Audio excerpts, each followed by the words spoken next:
dalam hidupku. Ku bersyukur Bapa, ku bersyukur Tuhan, buat kasih setiamu di dalam hidupku. Ku bersyukur, ku bersyukur Bapa, ku bersyukur Tuhan, buat kasih setiamu di dalam hidupku. Ku bersyukur Tuhan.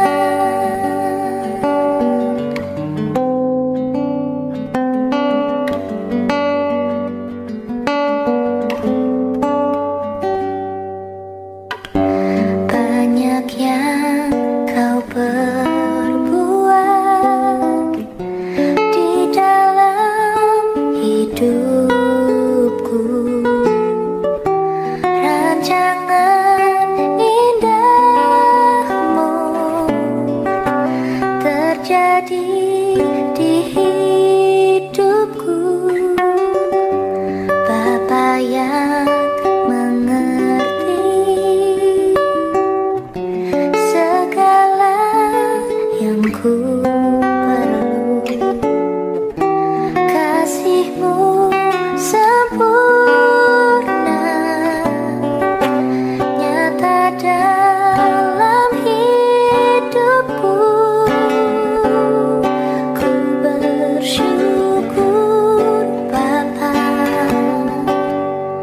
ku bersyukur Tuhan, buat kasih setiamu di dalam hidupku.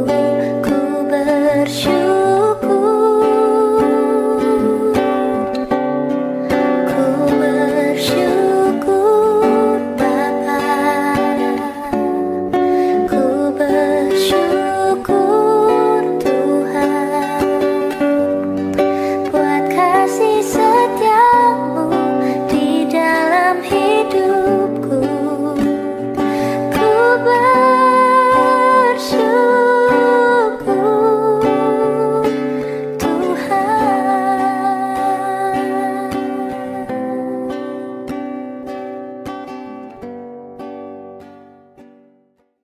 Selamat pagi Ibu Bapak, Saudara-saudari yang dikasihi oleh Tuhan kita Yesus Kristus. Pada pagi hari ini, marilah kita bersama-sama untuk merenungkan firman Tuhan. Tapi sebelumnya, marilah kita bersatu di dalam doa. Kita berdoa. Bapa Surgawi, Bapa yang baik, Engkau telah membangunkan kami pada pagi hari ini dengan tubuh yang sehat dan tidak kurang suatu apapun ya Tuhan. Kami mengucap syukur kepadamu karena kebaikan-Mu dan telah memberi hari yang baru bagi kami untuk boleh kami beraktivitas di dalam pemeliharaan Tuhan. Dalam nama Yesus kami berdoa kepada Bapa di sorga. Amin. Firman Tuhan yang menjadi renungan kita pada pagi hari ini diambil dari 1 Korintus 12 ayat yang ketiga. Demikian bunyinya firman Tuhan.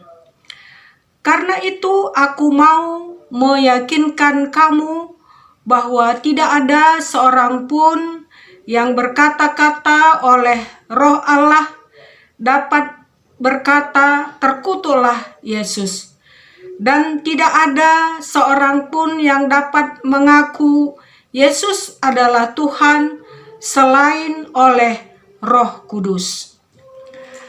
Ibu Bapak, Saudara-saudari yang dikasihi oleh Tuhan kita Yesus Kristus, Kota Korinti merupakan suatu kota metropolitan terkenal dengan kemajemukannya karena rakyatnya terdiri dari berbagai suku bangsa, berbagai kepercayaan.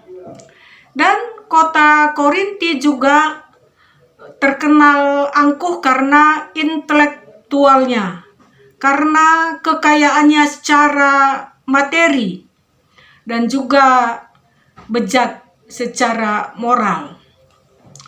Ketika Paulus melayani di Efesus, dia menerima surat dari Korinti bahwa ada perbedaan-perbedaan pendapat di jemaat tentang karunia yang diberikan Tuhan.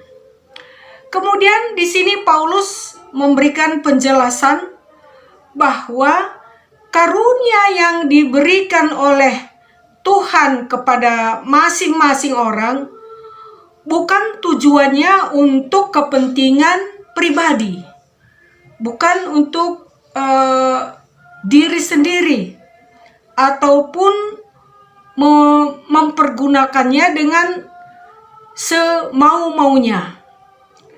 Tetapi tujuannya adalah untuk membangun kebersamaan, untuk membangun tubuh Kristus. Oleh karena itu di dalam ayat 3 pembacaan kita tadi, Paulus memberikan penjelasan kepada jemaat Korinti bahwa Roh Allah itu selalu membimbing seseorang itu, membimbing kita menjadi orang yang percaya untuk menjadi saksi Tuhan di dalam iman percaya kita, sehingga kita mengatakan bahwa Yesus itu adalah Tuhan. Roh Kudus selalu membimbing kita, orang percaya, untuk mempermuliakan Tuhan, untuk menyembah Tuhan dengan sungguh-sungguh, melakukan semua kehendak-kehendak Tuhan yang di sorga dan bukan kehendak kita. Roh Kudus itu juga memimpin kita, membimbing kita untuk menyanyikan nyanyian puji-pujian bagi Tuhan, mengasihi sesama manusia, terutama bagi kita orang yang percaya kepada Tuhan. Roh Kudus itu juga memberikan hikmat kebijaksanaan kepada kita untuk melakukan sesuatu yang baik, yang sesuai dengan kehendak Tuhan. Saudara-saudaraku yang dikasihi oleh Tuhan kita Yesus Kristus, tidaklah mungkin ada orang yang dipenuhi oleh Roh Kudus, kemudian dia mengutuki Tuhan, menolak Tuhan. Tidak mungkin. Dan tidaklah mungkin seseorang itu dipenuhi oleh Roh Kudus, kemudian dia mementingkan dirinya sendiri, mementingkan kepentingan kelompoknya, ataupun dia suka berbohong, suka membenci seseorang, memfitnah, membunuh, ataupun menyepelekan orang lain. Tidaklah mungkin itu pekerjaan Roh Kudus. Karena pekerjaan Roh Kudus itu adalah selalu membimbing kita ke arah kebersamaan bersama-sama dengan Tuhan Yesus. Dia selalu membangun tubuh Kristus. Oleh karena itu, saudara-saudara yang dikasihi oleh Tuhan Yesus Kristus, Paulus menerangkan bahwa karunia-karunia roh yang dimiliki oleh manusia itu adalah pemberian Allah. Roh Kudus itu yang mengajarkan kita dan membimbing kita menghidupi karunia yang dia dapat untuk kebersamaan dalam nama Tuhan dan mengutamakan kepentingan bersama. Nama Tuhan yang harus ditinggikan, bukan nama orang yang melayani itu. Seringkali ada orang kalau dia melayani dan orang mengatakan luar biasa, dia merasa dirinya tinggi, sombong, dan itu tidak pekerjaan Roh Kudus. Karena pekerjaan Roh Kudus itu tidak membuat orang sombong, walaupun Tuhan memberikan banyak karunia kepadanya, tapi tidaklah di dalam banyaknya karunia yang diberikan Tuhan kepadanya tidak membuat itu dia sombong, tapi tetap rendah hati. Dia tetap melayani dengan baik dan tidak pernah menyepelekan orang lain. Demikian juga Paulus mengingatkan jemaat, karena ketika Allah mempercayakan jemaat Korinti, mereka mencari pujian dan keuntungan bagi diri mereka sendiri. Itu yang terjadi di jemaat Korinti. Dalam karunia-karunia yang diberikan Tuhan kepada jemaat Korinti, seringkali mereka membanggakan diri mereka, menganggap lebih daripada orang lain. Mereka lupa bahwa semua itu adalah pekerjaan Roh Kudus. Saudara-saudaraku yang dikasihi Tuhan Yesus Kristus, marilah kita bersama-sama untuk tetap melayani, memakaikan karunia-karunia yang diberikan Tuhan kepada kita. Kita pakaikan itu untuk membangun tubuh Kristus, untuk membangun kebersamaan orang-orang yang beriman kepada Tuhan. Terpujilah nama Tuhan. Amin. Mari kita bersatu dalam doa.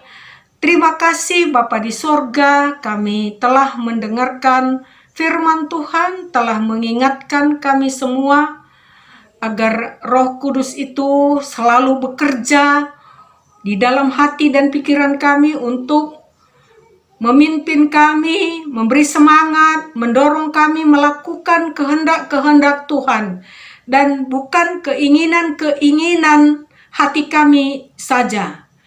Bukan melalui karunia-karunia itu membuat kami sombong, tapi pekerjaan Roh Kudus itu tetap membuat kami rendah hati dan melakukan apa yang dikehendaki oleh Tuhan.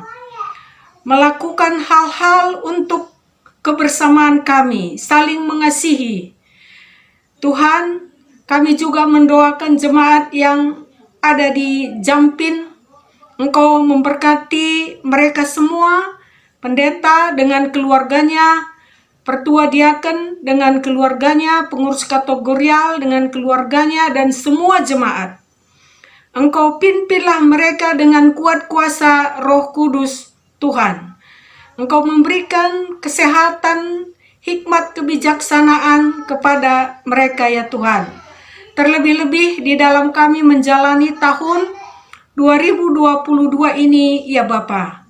Walaupun COVID belum berakhir dan ada lagi virus varian baru, Tuhan pimpin kami dengan kuat kuasa Roh Kudus-Mu, agar kami lebih bijaksana menjaga diri kami, menjaga keluarga kami, gereja Tuhan, agar melalui kami tetap terpuji dan termulia Tuhan.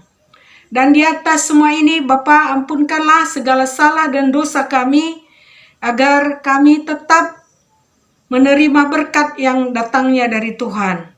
Dalam nama Tuhan Yesus, kami berdoa kepada Bapa di sorga. Amin.